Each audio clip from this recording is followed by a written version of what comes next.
नमस्कार दोस्तों, कृष्ण सुदामा की कथा। उज्जैन में स्थित ऋषि संदीपनी के आश्रम में बचपन में भगवान श्री कृष्ण और बलराम पढ़ते थे। वहाँ उनके कई मित्रों में से एक सुदामा भी थे। सुदामा के बारे में बहुत कुछ लिखा गया है।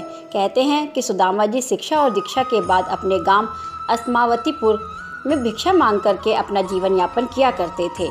सुदामा एक गरीब ब्राह्मण थे। विवाह के बाद वे अपनी पत्नी सुशीला और बच्चों को बताते रहते थे कि मेरे मित्र द्वारिका के राजा श्री कृष्ण हैं, जो बहुत ही उदार और परोपकारी हैं। यह सुनकर एक दिन उनकी पत्नी ने डरते हुए उनसे कहा कि यदि आपके मित्र साक्षात लक्ष्मीपति हैं और उदार हैं तो आप क्यों नहीं उनके पास चले जाते हैं। वे निश्चित ही आपको प्रचुर धन देंगे, जिससे हमारी कष्टमयी गृहस्थी में थोड़ा बहुत तो सुख आ ही जाएगा। सुदामा संकोचवश पहले तो बहुत मना करते रहे, लेकिन पत्नी के आग्रह पर एक दिन वे कई दिनों की यात्रा करके द्वारिका पहुंच गए। द्वारिका में द्वारपाल ने उन्हें रोका। मात्र एक ही फटे हुए वस्त्र को लपेट गरीब ब्राह्मण जानकर द्वारपाल ने उसे प्रणाम भी तक नहीं किया और कहा, यहाँ से आने का आशय पूछा। जब सुदामा ने द्वारपाल को बताया कि मैं श्री कृष्ण का मित्र हूँ, तो द्वारपाल को आश्चर्य हुआ। फिर भी उसने नियमानुसार सुदामा जी को वहीं ठहरने को कहा और खुद महल में गया और श्री कृष्ण से कहा, हे प्रभु, को फटेहाल दीन और दुर्बल ब्राह्मण आपसे मिलने आया है, जो आपको अपना मित्र बताकर अपना नाम सुदामा बतलाता है। द्वारपाल के मुख से सुदामा का नाम सुनकर के प्रभु सुध बुध खोकर के नंगे पैर ही द्वार की ओर दौड़ पड़े। उन्होंने सुदामा को देखते ही अपने हृदय से लगा लिया और प्रभु की आंखों से आंसू निकल पड़े।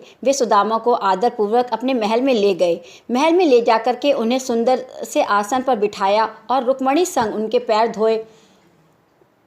कहते हैं कि प्रभु को उनके चरण धोने के जल की आवश्यकता ही नहीं पड़ी। उनकी दीनता और दुर्बलता देखकर उनकी आंखों से आंसुओं की धारा बहने लगी।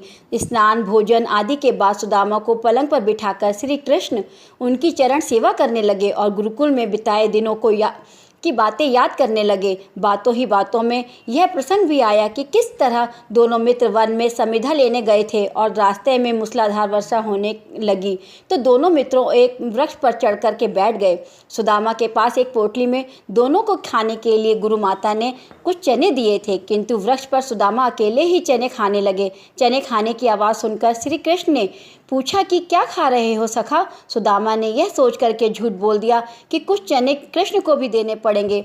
उन्होंने कहा, कुछ नहीं खा रहा हूँ, यह तो ठंड के मारे मेरे दांत कड़कड़ा रहे हैं। इस प्रसंग के दौरान ही श्री कृष्ण ने पूछा, भाभी ने मेरे लिए कुछ तो भेजा होगा। सुदामा संकोचवश एक पोटली छिपा रहे थे। भगवान मन में हंसने लगे कि उस दिन चने छिपाए थे और आज तंदूर छिपा रहे हैं। फिर भगवान ने सोचा कि जो मुझे कुछ नहीं देता मैं भी उसे कुछ नहीं देता, लेकिन मेरा भक्त है तो अब मुझे उससे छीनना ही पड़ेगा। तब उन्होंने तंदूर की पोटली छीन ली और सुदामा के प्रारब्ध कर्मों को क्षीण करने के हेतु तंदूर को बेहद चाव से खाया था। फिर सुदामा ने अपने परिवार आदि के बारे में तो बताया, लेकिन अपनी दरिद्रता के बारे में कुछ नहीं बताया।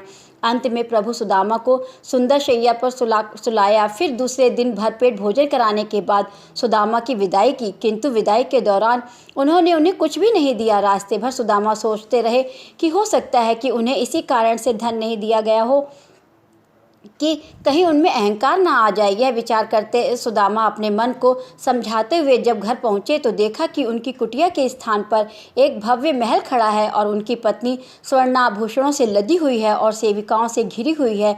यह दृश्य देखकर सुदामा की आंखें आंसू निकल आया और वे सदा के लिए श्री कृष्ण की कृपा से अभिभूत होकर उनकी भक्ति में लग गए। जय श्री कृष्णा। राधे राधे।